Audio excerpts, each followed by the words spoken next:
Hello, everybody. Welcome to Behind the Paw, episode 3. I'm your host, Keith Adams Jr. I'm Danielle Davis. And I'm Jay Dillard. And today our topic is going to be marginalized sports and communities. So, to start off this topic, uh, we have thought of some interesting topics to talk about, such as different sections of sports, such like LGBTQ, uh, minority groups, and groups in like the Paralympics with like disabilities and stuff. So started off. Uh, I don't know if you guys have heard about this, but there's a TikTok page specifically for uh like to promote Paralympic athletes, and they kind of like put a comedic twist behind it. Have any of y'all heard of it? I don't No, think I No. so. haven't. I've only ever seen like the normal page where they just post like their highlights or something. Yeah, so there's so basically it's kind of just like showing it's just a TikTok page to like show people like Paralympics can be like really entertaining to watch, and it's a good like way to promote it as well. And they kind of just like put funny they obviously put like highlights in there, but they put like funny clips in there too. That's just I feel like that's a good example of like marginalized sports in that community of like athletes with disabilities, and like showing that it is entertaining. This is an actual thing. People with disabilities do play sports as well, and this is their form of entertainment. So, and it's a really good promotion for people who didn't know about it to watch it. So, I thought that was pretty cool. Um,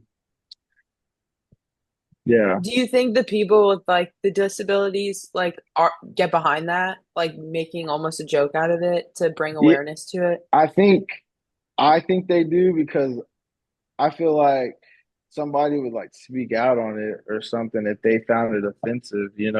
So there's a show that I used to watch called Last Chance U, and it's basically like a documentary like behind the scenes of like players who either didn't make it to the collegiate level in their sport. Well, it's really just football, the collegiate level in football, and uh, due to them either getting in trouble or just not having the grades in high school to make it to that level.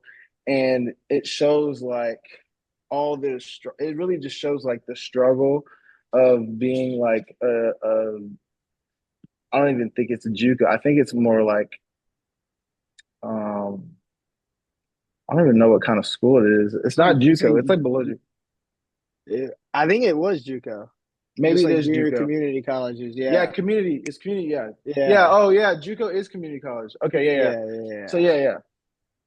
I did not know that. Now that you said that, I had no. Okay, yeah. it was JUCO, No, yeah, but and you're right. The shows, yeah, yeah, it shows like the struggle of like, oh my gosh, these guys have to deal with like a lot, and they're not at a really good school where they can provide a lot, and yeah, some of the players have like babies that they have to take care of. They're living in almost poverty. They have to like, you know, they're not eating good. They're some people kind of like they show parts of where people like grew up where they came from, and they're not good areas. So I thought that piece of like showing uh athletes being in a smaller school, knowing that they're supposed to be in a bigger school due to you know things that they could control. um it was really unfortunate, but it's just a good side to show and document for people to be aware of that there is like this stuff is going on for collegiate athletes, and uh kind of showing them making it out or showing where they go after they're done with, that stage in life. Yeah, I really like that show. I watched it for a few years. And it was pretty cool just seeing like guys that were really talented that just didn't get the looks at a bigger school. Um, but like a lot of them, you know, playing football to just get an education, and like hopefully make it to the next level. And a lot of like how it dives into what they like grew up with, and like what they came from, and like how like they were trying to make the most out of something. I thought was pretty cool. And actually, like there was a guy that went to my high school, a few years older than me, that was on like the blue and gold team or like Indy. I don't remember what season that was. Um, Davion Dean, he played with Darian Rencher at Hannah. And Mhm. he had big off like South Carolina, Notre Dame. Um, and he kind of made one silly mistake in high school. Um, and like was hands down one of the best high school players I've ever laid eyes on. But it was pretty cool, like knowing his story, and then seeing him on the show, like as their Mhm. running back. Like I don't know. I thought the show in itself is cool, but knowing like the stories of the players is even cooler. Yeah. Um, I have a question for y'all. So, do you guys think that there's enough media directed towards like marginalized sports? I feel like I feel like nowadays it's definitely gotten better, and I feel like there's more awareness in different communities, like you talked about, like the Paralympics and the show coming out on Netflix, and just all the different platforms now it can be shared on. Um, like I know, like on the soccer side, like they just came out with a documentary, I want to say on Netflix, about the national team and how it was for them, like I want to say 10, 15 years ago, and how it's changed throughout that. So I think today it's definitely getting more attention, and I think people are wanting to watch that. But I think like years ago, it definitely wasn't, and there wasn't much awareness around it, and people kind of just, I don't know, kept it under the rug, and if it didn't affect them, then they didn't worry about it. Mhm. Yeah, I agree. I mean, I think social media, I mean, depending on what you want to like call a marginalized sport, but like social media definitely drives numbers. Like I think it just in my opinion, I think it changed women's basketball. Like it, like not that For sure. like you want to like label it as a marginalized sport, but like for me, like South Carolina was winning national championships, and I didn't care at all. But the second I saw like a little bit of beef going on with like Caitlin Clark and Angel Reese, and then like just clips of like Caitlin Clark spraying from deep threes, like on my TikTok, For then it's like, okay, like if them two are playing against each other, like I might watch it. You know what I'm saying?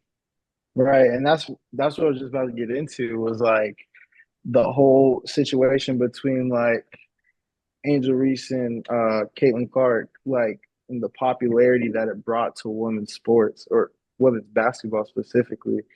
Um, like, what do you think the difference in media towards men's sports differs from women's sports in like today? Like, do you think that it's fair given the numbers that they're like? Is there like are they being Yeah. represented well by the media fairly? I mean, I don't know about y'all, but I mean, I feel like just the way it's been, like, I feel like the media is gonna post what is gonna make them the most money and get them the most views. So it's like when, I mean, for a while, and like probably, I mean, definitely even still now, like men's like March Madness is gonna be highly more watched than women's, and like why that is, I don't know, like because I don't know all like the details of like data and stuff, but I just feel like, I mean, I feel like it's the way people post is determined based on like the viewership numbers. You know what I'm saying? Like I I feel I like that's the agree with biggest. you. Like I feel like obviously you want like equal rights in both and like equal media coverage, but at the end of the day, like it's a business and like they got to post what's going to make them the most money. And it's like what you were talking about, like you have Caitlin Clark like kind of changing the game and it's like yeah, they're going to post that because it's bringing attention to it. But take her out of it now and it's like okay, maybe you're not bringing in the crowd you used to and then you're losing Mm, revenue over it. So Yeah, I feel like it's just a business. Like it's in my opinion, like I feel like sometimes people take it very personally and it's just like that's you true. can't like if it was me and I'm trying to make money, like I'm gonna post what's gonna give me the most views. So it's like I don't think it's ever really personal, but I just think people kind of take a personal side on it because sometimes they like can't see outside of that bubble. But I agree with you.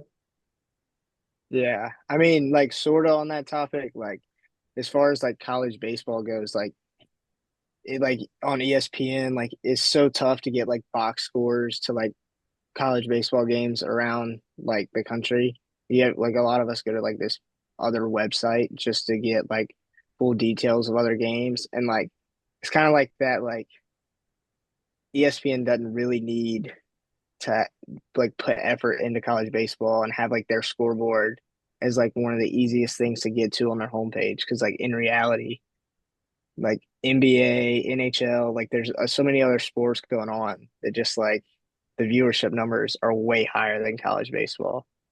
Hmm. So like you kind of just like you said, I don't like you don't take it personal. It's just what makes them the most money. Yeah, like I'm sure Yeah. it's annoying for you because you're like, I just want to go check this score. Yeah, But like when you think about it from like the bigger picture, it's like, okay, like how many people are exactly. actually, yeah. Yeah. Yeah. Okay. Well, that was a great talk.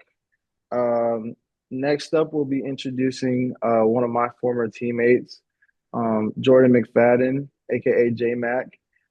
He was drafted to the Los Angeles Chargers and currently plays for the Chicago Bears. Uh, so in this next segment, we'll be just asking him questions and about pretty much just marginalized sports and his upbringing and how his perspective is on his career and all that kind of stuff. So, yeah, welcome to the show, Mr. McFadden. Appreciate you for having me. Awesome, awesome. Well, let's get straight to it.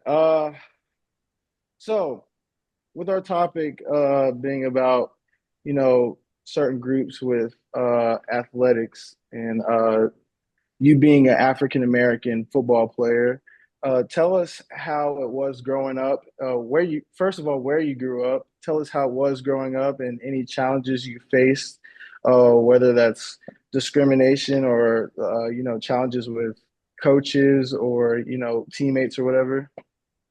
Yeah, so I grew up in South Carolina, little city called Spartanburg. So I grew up there my whole life, and as far as growing up, I can't say that I've like personally felt or dealt with like discrimination in sports. I don't think like I feel like my experiences have been fairly good.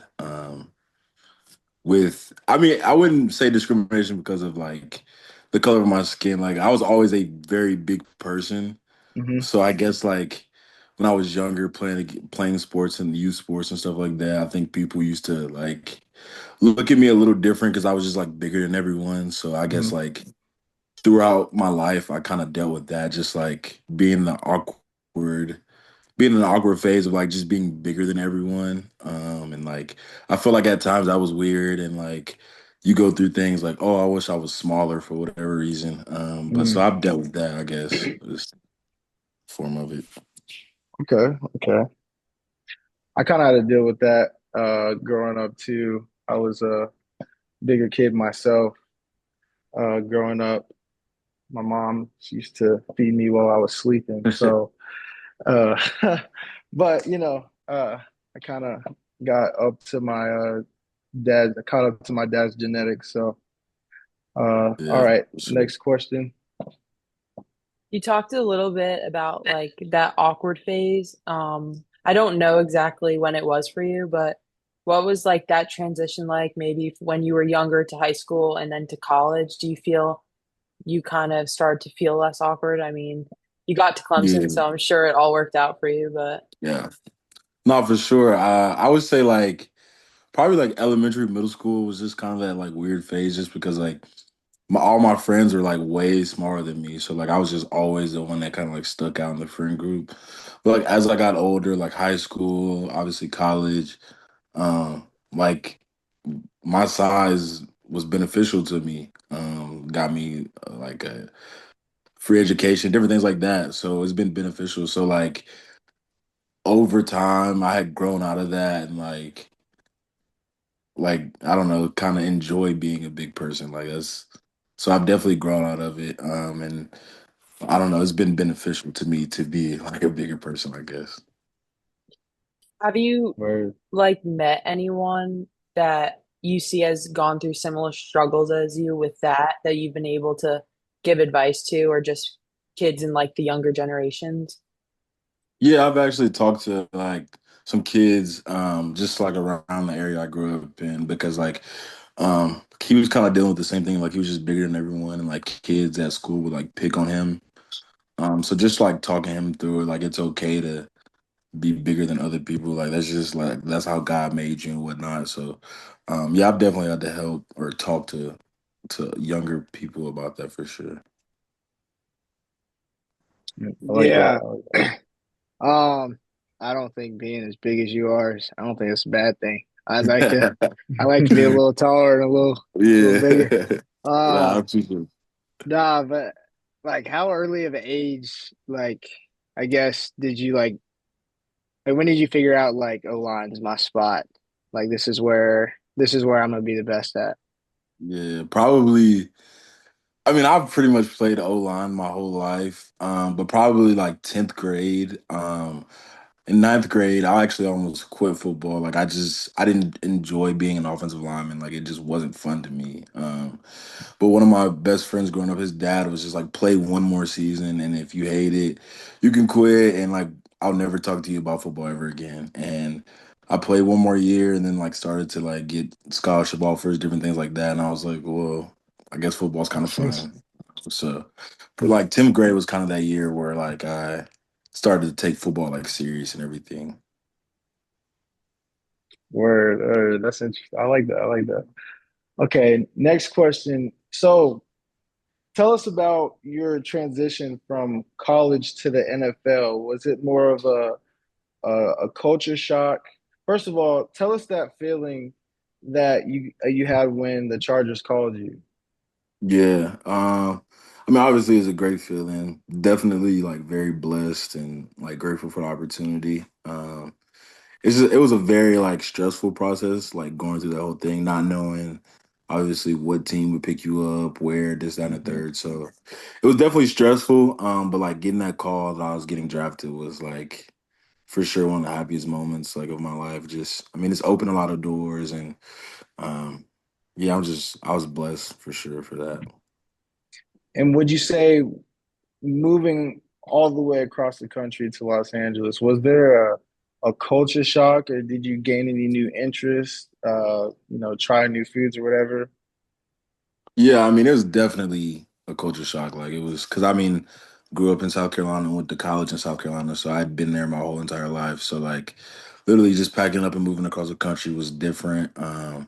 Like I had no family on the West Coast whatsoever, so Hmm. I was just there by myself. And I think like the most difficult part about it was just like holidays, like Thanksgiving and Christmas. Like all my family's in South Carolina, and I'm like Yeah. in LA, so that was definitely tough. But it really took me like my whole entire rookie year to kind of like adjust to it. Like I felt like Hmm. up until that point, like I don't know, it wasn't as fun for me out there. Like I was like I guess I was a little homesick and whatnot. Hmm. But once I got adjusted, like my second year out there was really fun. Like it was great.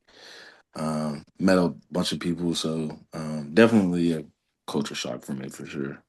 That's lit. That's lit. Throughout your journey and stuff, like first of all, like what are some maybe like values that have stuck out to you? And then do you charity work with that, or how do you kind of use your values to help others? Yeah, I mean, like with the team, we did a bunch of different things, like just like camps with like children and stuff like that. And like I don't know, I just like I had a coach when I was younger that really stood out to me, impacted my life and everything. So like I don't know, I just like whenever we are able to do like camps or like things like that with the homeless and different stuff like that, like I just enjoy doing those things, just like making people's days better, and I think those things go a long way. So I don't know. Yeah, we did a ton of stuff out there in LA, especially with like children and just playing with them, spending time with them, because obviously a lot of those kids look up to us, and every time we're with them, we make their day and stuff like that. So, yeah, it's always good for sure. Yeah, what would you say like the biggest shift of like the workload, like college compared to NFL? Like obviously you don't have classes anymore, Right. but Yeah. like what do the days look like compared to each other? Yeah. I would say like in college is a lot more taxing, like on your body and everything. Like in the league, they try to take care of your body as much as possible. It's not as much like physical hitting and stuff during the week. Obviously, that's on Sundays for the game and whatnot. So that was kind of different, just like how they take care of their body, or we take care of our bodies. But I feel like in college, you meet a lot more. There's tons of meeting in college. Like obviously in the NFL, Well, you're all grown men and whatnot. So they kind of give you, I mean, you have your meeting time, but it's on you to understand the playbook and understand what you need to do and how you need to do it and stuff like that. So there's a lot more freedom in the NFL, which I appreciate. But yeah, if you don't know how to like manage your time and things like that, it can be a rough transition that for those first couple years. We got you. now I need you to give me some tips because seems like it's a I lot got of you. responsibility. Nah, you're pretty good, bro. You know what you're doing. Yeah, yeah, yeah. I think it'd be better for me since I won't have school, but you know. Anyways, back to you. Last question. What would you say is what would you give advice to somebody or to yourself now? Like, say you were giving advice to like your younger self or just to anybody. What is the importance to you of mental health as a professional athlete? Yeah, I mean it's super important. Just like I can't stress that enough. Just being around so many different people, like everyone's fighting their own battles. Everyone has stuff that they're going through. And like I would encourage anybody who needs it, or like even if you don't think you need it, like that, get the help. Like it's out there. Get whatever help you need. Because I played with a guy. When I was at Clemson, he obviously transferred and everything, but he ended up taking his life. So, and it's just like you don't even think about like people battling these things. But I think it's super important to get help if needed, and like I try my best to take care of my mental and make sure all the people I love and family and friends are straight too, as well. So, I mean, I think it's super important. For sure. Is there Well, J Mac. anything Oh, go ahead, go ahead. I was just gonna ask, like, I know some people like have certain routines and stuff they do to sometimes reset when stuff kind of hits the fan in season and stuff. Is there anything you do like to step away from the game consistently, maybe that helps take your mind away from it at times? Yeah, I mean, I like my faith is huge to me, so like I try to really tap into that when I feel like I'm down or losing it or not at my best. So I really try to tap into that. I mean, and I think for just finding something outside, like for me, it's always working out, it's always football. So I try to find just like spending time with family and friends, or like I might unwind and like play a video game for a little bit. Just like having something to just like decompress, relax, listen to music, whatever it may be. Those are just things I do, but yeah, I think it's important to have a couple things outside of work or whatever you're doing to help you like kind of relax and take that stress away from you. Sure. Any more questions? Good. Okay. Well, thank you, J Mac, for coming on the show. We really appreciate you taking the time out of your day. Um, Also, just for the future, I wish you the best on your career. Um, I'm really thankful to have you as a teammate. Um, thank you again. Seriously, thank you everybody for watching episode 3 of Behind the Paul. Until next time.